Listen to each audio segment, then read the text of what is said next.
جی وعلیکم السلام ورحمۃ اللہ وبرکاتہ۔ بھائی نے سوال کیا ہے کہ میں نے سنا ہے کہ نبی مکرم صلی اللہ علیہ وسلم نے کبھی کسی کو بد دعا نہیں دی، تو جب کہ میں نے کسی جگہ پر پڑھا ہے کہ آپ نے بد دعا بھی دی ہے، تو اس کی وضاحت کر دیں۔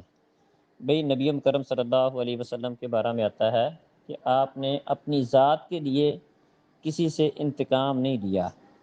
اگر آپ کو کسی نے تکلیف دی ہے، پریشان کیا ہے، تو اپنی ذات کی خاطر آپ نے لوگوں کو بد دعا دی ہو اور لوگوں سے انتقام لیا ہو، یہ آپ نہیں کرتے تھے۔ باقی اللہ رب العزت کے دین کی خاطر آپ نے اس طرح کا معاملہ کیا ہے، لوگوں کے لیے دعائیں کرنا، وہ تو ویسے عام روٹین میں بھی ثابت ہے، اپنے لیے، لوگوں کے لیے، ایمان والوں کے لیے دعائیں کرنا وہ تو ثابت ہے۔ اسی طرح نبی مکرم صلی اللہ علیہ وسلم نے کافروں کے خلاف بد دعا کی ہے۔ اسی طرح ان لوگوں کے بھی خلاف بد دعا کی ہے جو بعض دینی معاملات میں واضح طور پر نافرمانی کرنے والے لوگ ہیں، ان کے لیے بھی آپ نے بد دعائیہ کلمات فرمائے ہیں۔ مثال کے طور پر نبی مکرم صلی اللہ علیہ وسلم کے بارے میں آتا ہے، صحیح بخاری وغیرہ کے اندر حدیث موجود ہے، آپ قنوت کیا کرتے تھے، فرض نمازوں کے اندر بھی قنوت کیا کرتے تھے۔ رکوع کے بعد آپ دعا کرتے جس میں ایمان والوں کے لیے بخشش کی، رحمت کی، مغفرت کی دعا کرتے، اور کافروں کے لیے بد دعا کرتے۔ بلکہ ایک موقع پر آپ نے کافروں کے نام لے کر بد دعا بھی کی تھی، بعد میں اللہ تعالیٰ نے نام لے کر بد دعا کرنے سے منع کر دیا تھا۔ تو آپ کافروں کے لیے بد دعا کرنا، یہ تو بہت ساری احادیث سے، صحیح بخاری وغیرہ کی حدیث سے ثابت ہے کہ آپ نے کافروں کے خلاف بد دعائیں کی ہیں۔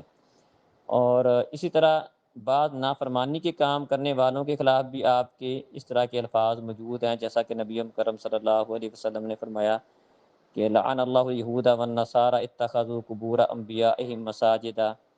اللہ تعالیٰ لعنت فرمائے یہود و نصارہ پر، جنہوں نے اللہ کے نبیوں کی قبروں کو سجدہ گاہ بنا لیا تھا، تو آپ نے وہاں پر ان کے اوپر لعنت کی بد دعا کی ہے۔ اسی طرح نبی کرم صلی اللہ علیہ وسلم نے سود کھانے والے، کھلانے والے، لکھنے والے اور اس کے گواہ بننے والے سب پر لعنت فرمائی ہے۔ وہاں پر بھی لعنت کا مراد وہاں سے یہی ہے کہ آپ نے ان کے لیے بد دعا فرمائی ہے، ایسے لوگوں کے لیے جو سودی معاملات کرنے والے ہیں۔ اسی طرح نبی مکرم صلی اللہ علیہ وسلم نے، ترمذی کے اندر حدیث ہے، لعن رسول اللہ صلی اللہ علیہ وسلم المحل والمحلل له، آپ نے لعنت فرمائی ہے حلالہ کرنے اور کروانے والوں کے لیے۔ تو اس طرح مختلف نافرمانی کے کاموں کے بارے میں آپ نے بدویہ کلمات یا لعنت کے کلمات فرمائے ہیں، لیکن اپنی ذات کے لیے آپ نے اس طرح کا معاملہ کیا ہو وہ نہیں ہے۔ تو اس سے یہ سمجھ آتی ہے کہ کافروں کے خلاف بھی آپ نے بدویہ کلمات فرمائے ہیں، اور بعض نافرمانی کے کاموں کے اوپر بھی آپ نے اس طرح کے کلمات، نافرمانی والے کلمات اور لعنت کرنے والے کلمات آپ نے فرمائے ہیں۔ باقی عام جو ہے اپنی ذات کے لیے آپ نے کسی سے انتقام لیتے ہوں یا کوئی مسئلہ اس طرح کا کرتے ہوں وہ نہیں کرتے تھے۔ جن کاموں میں اللہ کی نافرمانی ہوتی تھی ان میں آپ بڑے سخت ہوتے تھے اور اس کو آپ برداشت نہیں کرتے تھے۔ السلام علیکم۔